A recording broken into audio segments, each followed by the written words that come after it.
qui font n'importe quoi avec, mais c'est une minorité. Moi, je te dis juste que je vois le contexte, l'atmosphère, c'est fabuleux. Donc, la célébration de Fekir, l'envahissement de terrain. Tout le monde a dit au départ, ouais, c'est à cause de Fekir et tout ça. Déjà, je suis même pas certain que ça soit à cause de Fekir. Mais non, on sait même que c'est pas à cause de Fekir. Parce que le 5e but, c'est humiliation totale. D'ailleurs, ceux qui rentrent le terrain, ils sont à l'opposé de Fekir. Exactement, humiliation totale. Donc, c'est un mécontentement. Ils n'ont pas à le faire. Mais ça fait partie du contexte. Je vais te confirmer ton truc. On a eu un témoignage pas plus tard qu'il y a 1h30 là, avec Manu Petit, d'un supporter qui était dans la tribune où il y a eu envahissement et qui dit en fait de la tribune on ne voit pas ce que fait Fekir. En plus, donc voilà, donc ça confirme ce que je viens de te dire. Donc à l'arrivée, c'est un contexte qui est tellement particulier, une rivalité que même ça, je l'excuse pas parce que les supporters doivent rester à leur place et les joueurs n'ont pas à aller dépasser les bornes, à aller taper un supporter comme c'est arrivé il y a quelques jours. Ok, mais tu peux le comprendre. Ce que je veux dire, vu ce derby, cette atmosphère. Donc encore une fois, quand j'entends toutes ces critiques et que là, il y a même la commission qui va s'y mettre sur Fekir. Pourquoi il a célébré comme ça? Mais où on va? Mais qu'est-ce que vous voulez, messieurs, du football aujourd'hui? C'est quoi le football? C'est la passion, c'est l'adrénaline de ces matchs-là, c'est l'émotion.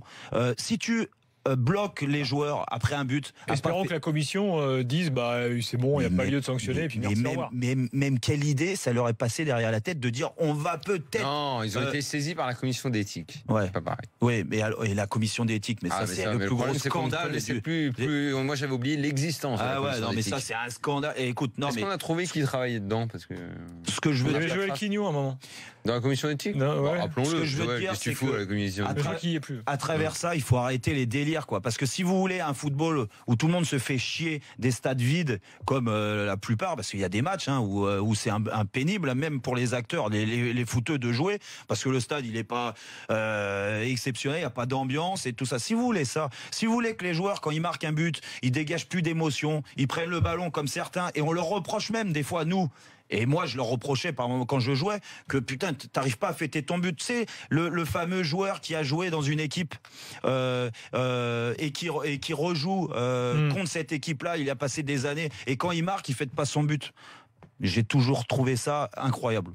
Incroyable de pas avoir cette émotion. Après, ça regarde. Sur tout ce que tu as dit, un osmose total, mais sur ce point-là, si le mec le sent pas, il le fait pas. Non, mais si le mec le sent pas. Non, mais c'est devenu une espèce de truc atavique qui est parfois un peu grotesque. Mais non, mais si le mec le fait pas parce qu'il a passé 10 jours là. Parce que le problème, c'est que si un jour un mec le fait, on va lui dire ouais, regardez, il le fait. Ça, Daniel, je veux dire, mais ce que tu réclames, c'est qu'il y ait de l'émotion et que chacun ressent et fasse comme il le ressent.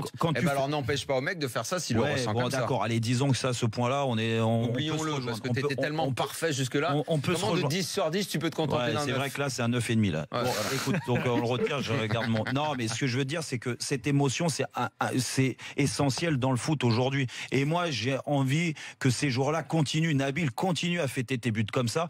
Il le fera pas en plus à tous les matchs, parce que c'est un contexte bien précis.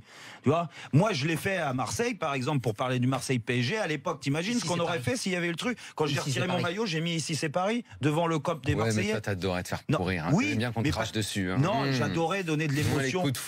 J'adorais donner et que l'adrénaline soit son max et donner de l'émotion à mes supporters. Là, c'est la même chose. Nabil Fekir à Lyon, c'est l'idole. On est d'accord. C'est parfait. Non, mais je pour suis te dire que voilà, continue à chambrer et que si messieurs voulaient plus ça, ça va être un football de merde.